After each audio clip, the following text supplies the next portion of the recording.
ನಾವೆಲ್ಲರೂ ಕ್ಷೇಮವಾಗಿದ್ದೇವೆ ಶ್ರೀರಾಮಚಂದ್ರ. ಶ್ರೀರಾಮಚಂದ್ರ, ನಿಮ್ಮ ಆಗಮನವನ್ನು ಕಾಯುತ್ತಾ ಬೆಲ್ಲ, ಸಕ್ಕರೆ, ಜೇನುತುಪ್ಪಗಳ ರಸಾಯನ ಮತ್ತು ವಿವಿಧ ನವಧಾನ್ಯಗಳಿಂದ ತಯಾರಿಸಿದ ಭಕ್ಷ್ಯಭೋಜನಗಳು ತಮಗಾಗಿ ಸಿದ್ಧವಾಗಿವೆ, ಸ್ವೀಕರಿಸಿ. ಎಲ್ಲವೂ ಸಿದ್ಧವಾಗಿದೆ ಅಂತೆ. ಹನುಮ ಬಹಳ ಕಾತುರದಿಂದ ಕಾಯುತ್ತಿದ್ದಾನೆ. ಬನ್ನಿ, ಎಲ್ಲರೂ ಕೂಡಿಯೇ ಭಕ್ಷ್ಯಭೋಜನ ಸ್ವೀಕರಿಸೋಣ.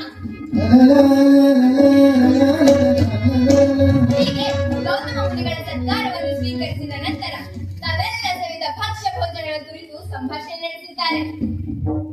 ಹನುಮ, ನಾವು ಸ್ವೀಕರಿಸಿದ ಭಕ್ಷ್ಯ ಭೋಜನಗಳಲ್ಲಿ ನಿನಗೆ ಯಾವ ಭಕ್ಷ್ಯ ಭೋಜನ ಇಷ್ಟವಾಯಿತು? ಎಲ್ಲ ಭಕ್ಷ್ಯ ಭೋಜನಗಳು ಚೆನ್ನಾಗಿಯೇ ಇದ್ದವು. ಈ ಕೂಡಲೇ ಎಲ್ಲಾ ನವಧಾನ್ಯಗಳನ್ನು ಈ ಸಭೆಗೆ ಕರೆಯಿಸಿ. ಶ್ರೀರಾಮನ ಆಜ್ಞೆಯಂತೆ ಎಲ್ಲಾ ನವಧಾನ್ಯಗಳನ್ನು ಈ ಸಭೆಗೆ ತರಬೇಕೆಂದು ವಿನಂತಿ.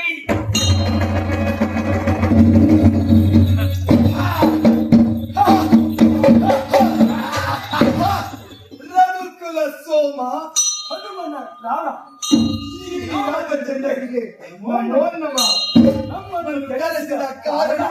ಹನುಮ, ಇವರಿಬ್ಬರ ಸ್ವರೂಪವನ್ನು ನೋಡಿ ಇವುಗಳಲ್ಲಿ ಯಾವ ಧಾನ್ಯ ಶ್ರೇಷ್ಠ ಧಾನ್ಯವೆಂದು ತಿಳಿಸು.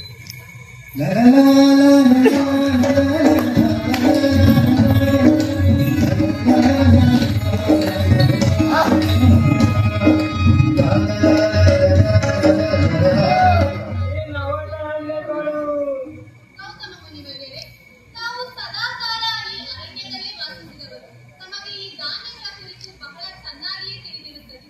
ಹಾಗಾಗಿ ತಾವೇ ಈ ಧಾನ್ಯಗಳಲ್ಲಿ ಯಾವ ಧಾನ್ಯ ಹಾಗೇ ಆಗಲಿ ಶ್ರೀರಾಮಚಂದ್ರ. ನವಧಾನ್ಯಗಳಲ್ಲಿ ಅತ್ಯಂತ ಗೌರವವುಳ್ಳವನು, ಬಲಿಷ್ಠನು, ಶ್ರೇಷ್ಠನು, ಬಡವ ಬಲ್ಲಿದ ಎಂಬ ಯಾವುದೇ ಭೇದ ಭಾವ ಇಲ್ಲದೆ ಎಲ್ಲಾ ಕಾಲದಲ್ಲಿ ಎಲ್ಲರನ್ನು ತರುವವನು, ಕಷ್ಟ ಕಾಲದಲ್ಲಿ ಸರಿ ಕಾಪಾಡುವವನು ಅವನೇ ಅವನೇ ಅವನೇ.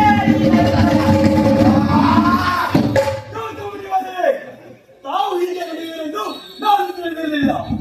ಈ ಮಹಾಸಭೆಯಲ್ಲಿ ನವಧಾನ್ಯಗಳಿರುವಾಗ ಈ ಜನರನ್ನು ಶ್ರೇಷ್ಠವನ್ನು ಹೇಳಿ ನೀವು ನಮ್ಮೆಲ್ಲ ನಾವು ಮಾಡುತ್ತಿದ್ದೀರಿ.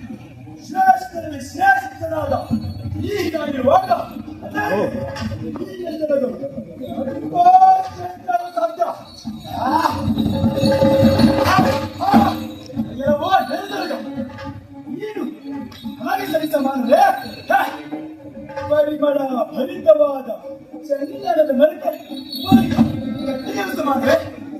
ಹಸುವಿನ ಹಾಲಿಗೆ ಪುಣ್ಯ ಹಾಲು ಸಮಾನವೇ? ಹುಡುಗನಿಗೆ ಹತ್ತು ಸಮಾನವೇ? ಹಾಗೆಯೂ ಕೋಗಿಲೆಯ ಮನೆಯನ್ನು ಕಂಡು ಅಪಹಾಸ್ಯ ಮಾಡಲಾಗಿದೆ.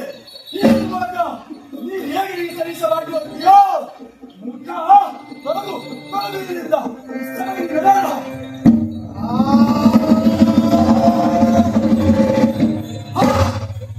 ಕ್ಷಮೇರನ್ ಶ್ರೀರಾಮಚಂದ್ರರು, ಗೌತಮ ಮುನಿವರ್ಯರು ಮೊದಲಾದವರಿರುವ ಈ ಮಹಾಸಭೆಯಲ್ಲಿ ನೀನು ಹೀಗೆ ಮದೀನಂತೆ ಮಾತನಾಡುತ್ತಿರುವೆಯಲ್ಲ, ನಿನಗೆ ಶೋಭೆ ತರುವುದೇ? ಸತ್ತಹೀನದು ನೀನು. ಏನು? ನಾನು ಸತ್ತಹೀನನೇ? ಇಲ್ಲ, ನಾನು ಸತ್ತಹೀನನೇ.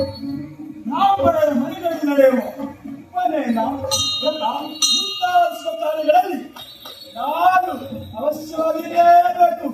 ಮದುವೆ, ಪೂಜೆ ಮುಂತಾದಿಸುವ ಸಂದರ್ಭಗಳಲ್ಲಿ ಮಂತ್ರಾಸಕ್ತಿಯಾಗಿ ನಾನು ಅವಶ್ಯವಾಗಿರಲೇಬೇಕು. ತಿಳಿಯಿತೇ ನಡೆದಾಗ? ತಿಳಿಯಿತು ತಿಳಿಯಿತು. ನಿನ್ನ ಬಗ್ಗೆ ನಾನು ಚೆನ್ನಾಗಿಯೇ ತಿಳಿದುಕೊಂಡೆ. ಆದರೆ ನಿನಗೆ ಬಡವರನ್ನು ಕಂಡರೆ ತಿರಸ್ಕಾರ, ಅದೇ ಶ್ರೀಮಂತರನ್ನು ಕಂಡರೆ ಉದ್ರೇಕ್ಷವಲ್ಲವೇ? ಎಲ್ಲರನ್ನು ಕಾಣುವ ನಾನು ನಿನ್ನಂತೆ ನಿಂತೇನಲ್ಲ. ನಾನು ಎದ್ದೇನೆ? ಇಲ್ಲ, ನಾನು ನಿಂತೇನೆ. ಗುರು ಹಿರಿಯರು ಮಾಡುವ ಯಜ್ಞ ಅಗಾದಿಗಳಲ್ಲಿ, ಹೋಮ ಹವನಗಳಲ್ಲಿ, ರಾಜ ಮಹಾರಾಜರ ಅರಮನೆಗಳಲ್ಲಿ, ಶ್ರೀಮಂತರ ಮನೆಗಳಲ್ಲಿ ನಾನು ಅವಶ್ಯವಾಗಿರಲೇಬೇಕು.